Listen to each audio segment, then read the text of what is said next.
All right, everyone, let's go ahead and do a quick top shelf book review. So, this is the top shelf of one of my shelves of books. Now, one of my bookcases of books.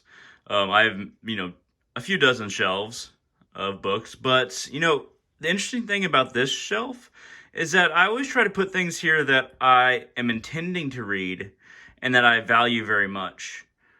And then sometimes I put things in there that don't really belong. So I thought we'd go over one of my bookshelves and just do a quick, concept review of the things on this one shelf. Once again, I have many, many shelves. Anyway, so Norse mythology. It's actually a very good book on the basics of Norse mythology. It has the traditional tales, and it has the concepts behind the traditional tales that you might find in the Poetic Edda or the Prose Edda.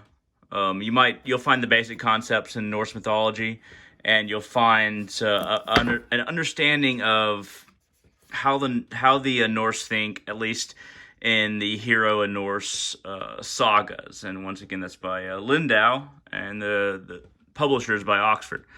The Study Havamal. The interesting thing about this Study Havamal is that it has three different translations, and then it has a notes page beside everything. So you might get three different translations. One is in Norse, one is in Old English, and one is in there's three at any rate. There's three different translations of a single stanza. Then you have an area that you can write notes, which is, quite remarkable, because I think more books need to have an area where you can write notes, because that's how you really learn from a book, as well as write, usually you have to write in the margins or take notes separately, or perhaps you're the kind of person that just can remember every single thing, which is wonderful if you are. Icelandic Magic by Flowers. Now, a lot of people don't know this. Stephen E. Flowers, PhD, is Edred Thorson. Same person. Stephanie Flowers, he uses that later on and very early on in his writing career, because I'm actually not sure why he does that. My guess is the reason that he does that is so that he can signify when he's taking on a certain persona, but I'm not really sure. But the practical secrets of Northern Grimoires, Icelandic magic, it's got a lot of good, solid magic in it. And, when it comes down to, Icelandic magic, I'm trying to do this with one hand. I deeply apologize. All right, so the thing about Icelandic magic in general is that we actually have more Icelandic magic tomes than we do any other Nordic tomes, because the Icelanders were very good about keeping records. Very good about, each family was said to have different storybooks that they kept over generations. Iceland didn't actually have a lot of, very unique structures, architecture, or various temples, but they did have a very strong literary tradition that they actually expanded on. Okay, so Buckland's Spirit Communication book, one of the books that I haven't really delved into very much, but I will say that Buckland writes a lot of good books. His book on Wicca, I've listened to it on audiobook. It's very comprehensive. Very good at describing different rituals, what they mean, and why they exist. The Spirit Communication book, as far as when I really, looked into it and, read some of it, is, it really talks about a lot of methods that people have used to communicate with spirits and what kind of responses to expect if you get a response at all. I really do love this book. Let's put it back in there if we can. There we go. All right, so let's go on. So, Grimoire for the Green Witch. A lot of herb knowledge, a lot of plant knowledge, how to deal with plants, how to communicate with them, how to create something like mojo bags or talisman bags with various herbs and with various spells. The Living and the Dead. This one is, it actually includes, if I'm remembering this book correctly, it actually includes a lot of Eastern and Western ideas about the dead. and how we relate to the dead, how we meet in ritual with the dead and interact with them and interact with the force, the energy that the dead can provide to us, and the death energy that we can use to better cement a relationship with those who are gone. Well, not gone, but dead. Sorcerer's Stone, alchemical book, very good. I highly recommend it. Once again, Frater Albertus, Alchemist Handbook. A lot of good ideas about basic elements, how those elements relate to yourself, and how they can become a philosophical equivalency within yourself. You can understand them in words and not just the materials themselves. Mystical Poems of Rumi. Rumi is a wonderful poet. He is highly spiritual, and honestly, he's probably one of the best poets that have ever lived. I can't do him justice here in any way, shape, or form. That's why I don't really want to describe him. But Rumi, the depth of his poetry and his connection to the human spirit and human understanding, and really an understanding of humanity in general, is wonderful. And he does it in a very romantic way. He doesn't do it blandly. He doesn't do it coldly. He does it lovingly and warmly. Nevermore, of course, we have Edgar Allan Poe's short stories. Edgar Allan Poe, very dark man, but not evil. Just really dark in his contemplations and his understandings of various relationships in life and different manifestations of society and life. Wonderful. Hoodoo Mysteries, one of the first voodoo book I ever got. I got it over a decade ago. That's literally why I do not remember this hoodoo book at all. I've had this for so long, so I'm not going to talk about it because I don't know about it. But you can see the title, the author right there. The Psychic Vampire Codex. One of the videos that I've done that gets the most views is the Psychic Vampire Codex video, where I talk about techniques. I talk about how people leave behind energy just when they're walking around, and if you're in a crowd, people are just constantly leaving behind energy because they don't really have an awareness of their energy, and they expend it in ways or they leave it behind in ways that they need not, and then they lose that kind of spiritual vitality because they're not aware of that spiritual energy.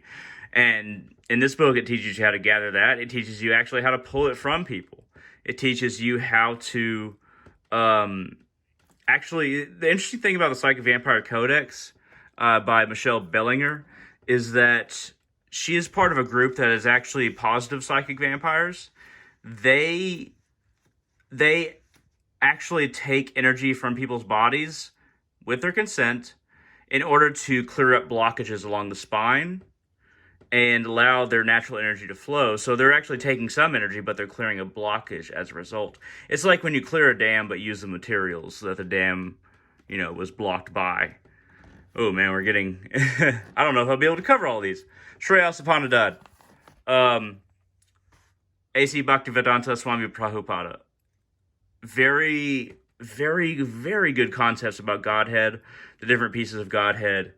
And, while I do not believe Krishna is the best personification of Godhead, the best avatar, if you will, I will say that Godhead and the relationship of Godhead to an avatar is very well explained in there. Easy Journey to Other Planets, which is this other one. Very good book. Talks about... One of the biggest things that I took from this book was the antimaterial particle. So he talks about how matter and antimatter are not actually opposites. They still have the same response. It's the antimaterial particle that is the soul that is truly opposite of antimatter and matter. And then the antimaterial particle is the soul. And the reason that we age is because that antimaterial particle within us is trying to escape the body. So it's trying to, it weathers it.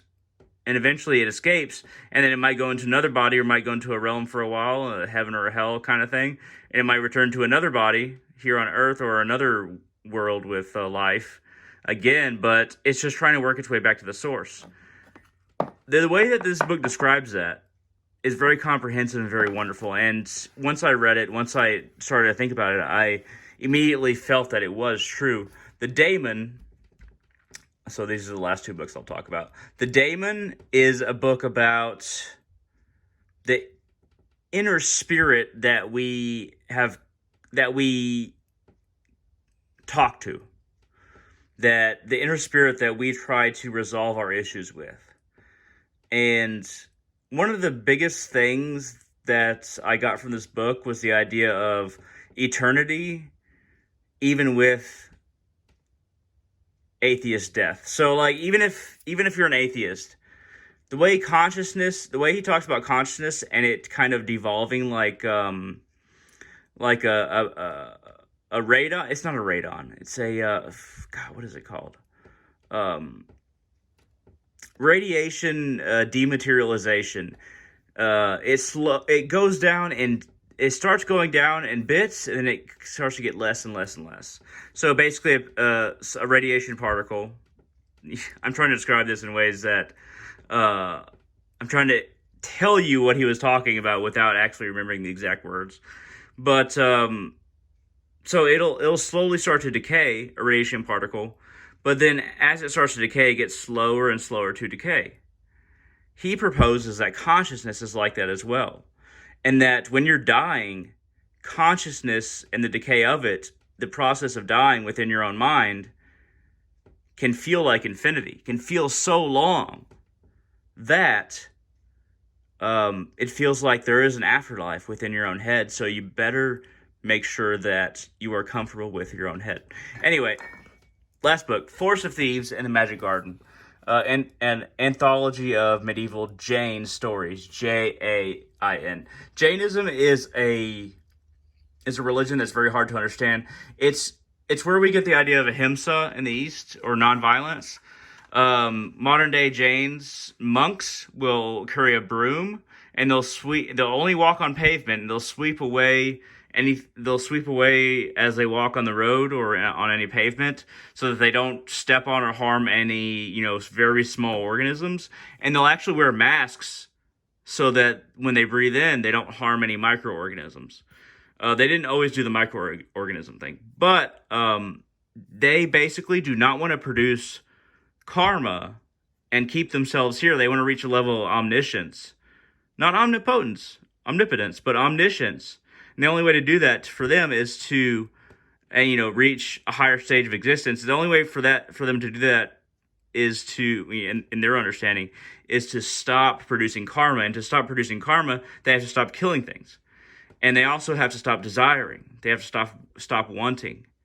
So layman Jains, they'll do a much less extreme version of this, where they will basically, produce as little karma as possible and do as much good as possible in order to reach a higher state of existence. But Jain monks are very extreme in that they only want to create basically reach higher frequencies of consciousness and higher frequencies of compassion as a result as well. So they start with these compassionate acts of not harming anything at all. And then they don't assume anything about gods. They don't assume anything about various beings or different dimensions. They're only concerned with ascetic acts, the monks, that will temper their desires and temper their effect on the world, because they don't want to hurt anything, and honestly help as many people as possible without, as many things as possible, without holding on to wanting that karma, that desire for that karma. At any rate, I've kind of gone on for long enough on this top shelf, and we're only about not even halfway through. So I'm going to end the video here, but this has been a top shelf book review. Thank you very much for watching. If you have any questions, comments, concerns about anything that I reviewed, feel free to shoot it down in the comment section on YouTube.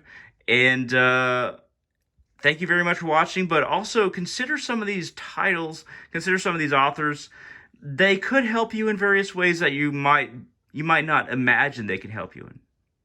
All of you, have a wonderful day.